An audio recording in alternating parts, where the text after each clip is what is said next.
همیشه پښتانه چې کوم دي د خپل ټولو سیاسي مشرانو نه تمې امیدونه لري، خو د بابا د کور نه بیا ډیر غټ امید لري چې دی به دا ټول راغونډي. او دغه وجه ده چې مونږ د بابا په کور کې چې کله دا جرګه راځي نو مونږ ورته ډېرې تمې امیدونه لرو. زه په خپله لایبه یوسفزی پروفیشنلی جرنالسټ یم، اکټیویسټ یم د پښتنو دغه ما او د غورځنګ د تحریک مشر منظور سره چې کوم دی د دې د غورځنګ غړی هم یم، د زنانو په بابت باندې هم کار کوم. او څومره چې کامپاله دي او چې څومره کامپرست ډلې دي د هغې په سپورټر کې د تېرو 14 کال نه یوازې ولاړه یم. خو هغه ورځ راته چا خبره وکړه چېرته مې اپلای کړی او ورته وي چې دا به نه اخلې، دا غداره ده. نو ما ډېر وخندل چې د بابا غوندې ستر سړي نه واخله زما غوندې ادنا یو پیروکاره پورې دا رسېدل چې موږ غداران یو. نو که د خپل وطن او د خپل خور حق غوښتل باندې انسان غدار کیږي نو زه په فخر سره وایم چې زه غداره یم. د واک تحریک چې کوم دی دا د پښتنو زنانه د دې لغونتې تاسو ته بیکګراونډ ووایم چې دا د دې دپاره دی چې دا څومره سیمه کې پښتنې زنانه دي، که لر دي که بر دي او که زموږ قبایلو سیمو کې دي، دې کې موږ سیاسي سماجي او دا ټول چې کوم دی چاپېرچل کوم حالات دي د دې حوالې سره او په تعلیم په حوالې سره د دې د خپل حیثیت په حوالې سره او تاریخي حوالې سره دا موږ دې کې شعور راولو، د هغې دپاره کار کوو. شکر د کار روان هم دی. څنګه چې بابا دا خبره کړې ده چې څو پورې ښځې بیدارې نه شي او ملاتړ ونه کړي نو قامونه چې کوم دی هغې ازادي نه شي اخیستی. د بابا دې خبرې سره یو خبرې زه هم ملاوم چې د کم قامونو سړي خپلې ښځې غلامانې ساتي، لکه تر اوسه پورې چې پښتنو سیمو کې ډېر دا کار روان دی. غلامي دا نه چې تور ته زنځیر واچوي، نو هغه قامونه تل غلامان وي لکه چې مونږ یو. ولې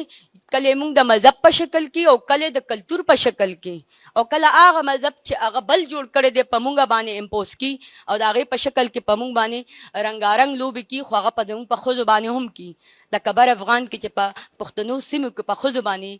ښوونځی او سکولونه او کالجونه تړلي دي او وایي چې دا دیني مسله ده. نو زه ورته وایم چې دین خو د سعودي عرب نه راغلی دی، نو هلته کې خو سکولونه او کالجونه د ښځو دپاره کلو دي، هلته دغه دیني مسله نه ده چې چېرته نه دین راغلی دی. خو دومره په زرګونو کیلومتر لرې بیا په پښتونخوا کې او بیا پښتنو سیمو کې بیا پښتنو ښځو دپاره ولې دا مسله شروع ده. نو زه به خپل دلته کې څه مطالبات خو زه دا هم وایم چې مونږ اچکزی صاحب جرګه راغوښتې وه، مشر شکیل صاحب مزدور کسان پارټي چې کوم دی راغوښتې وه. زه ډېره خوشحاله یم ستاسو د پارټۍ ته، ځکه چې د ټولو جرګو ته چې کله د عارف وزیر صاحب دی په شهادت ورسوي په هغه ټایم باندې ما په سوشل میډیا یو آرټیکل لیکلو چې جرګې پیل کې، خو ما هغې کې صرف مسلې نه وي لیکلې، ما هغې کې حل لارې لیکلې وي او تر اخره پورې مې لیکلې وي چې کوم ځای ته به ځې، اخري حال یې څه دی. نو که هغه آیډیا چاره ده که د هغې نه پس دا جرګې لړۍ پیل شوې 3 کاله خو به شي تقریبا. نو دا جرګې چې تاسو پیل کړئ ټول وي چې د دې به دا اعلامیې او دا به سټینډینګ کمیټۍ، زه دا وایم چې هغه آرټیکل خو اخره پورې ووایه، اخري حل هم پکې ما لیکلی دی چې کوم ځای ته به ځو، چا سره به خبرې کوو، اخري به زموږ حل لاره به مونږ چې ټاکلې ده هغه به څه کېږي. ځکه زه خوشحاله یم ورته چې کومه خبرې هغه آیډیاز هر چا راوچتې کړي دي خو هغه شانتې روانې شوې. او همدغه شانتې لوڼو او خویندې چې کوم دي چې په کورونو کې ناستې وي او هغه تاسو پوهه ورکړي، تعلیم ورکړي، نو خپل وروڼو ته دغه شانتې لارې ښي. دا ټول کمال چې کوم دی هم زه خپل وروڼو ته پښتنو ته ورکوم، کامپالو ته ورکوم. خو هغه پښتانه چې په نورو ګوندونو کې کار کوي هغه هم د دې خبرې ذمهوار کړي چې د خپلو علاقو د امن دپاره په نورو ګوندونو کې خبره وکړي، د خپلو علاقو د وسایلو دپاره خبره وکړي، ځکه چې دوی دا ګڼي چې کم کامپرست ډلې دي بس دوی ذمهوار دي. ولې ووټ تاسو د دې نه اخلئ، د دې خلکو نه اخلئ، نو بیا تاسو د دې خلکو ذمهوار یې. ووټ چې دې نه لې دې مطلب چې د دې خورې د دې کام د دې ملت خبره به کوئ، دا نه چې هلته به ځئ د هغه ځای کې لکه جی وایي چې په سند کې هغه واقعه وشوه او هغه ملا صاحب چې کوم دی هغه په سند کې چې کوم دی په سندۍ ژبه کې هغه خبرې کولې، په پښتنو باندې دومره ظلم او حملې وکړې، بیا هم هغه چې کوم دی هغه پښتانه چې کوم دی زورول او هغې یې بدنامول او خپل خلک یې بچ کول. زه چې دا زموږ دپاره سبق آموز دی، پکار چې زموږ د هر ګوند سړی چې په هر ګوند کې کار کوي چې هغه د پښتون وي چې هغه د دې خبرې نه سبق واخلي. یو څو ما تاسو له جنس ته وي دغه راوړي دي، امید لرم چې تاسو به هغه نظر کې اچوئ، اعلامیه کې به یې اچوئ. ټول نه غټ چې کوم زه ما تاسو دپاره یو خبر راوړې ده هغه زما یو خواست دی د ټولو پښتنو نه او د ټولو کامپرست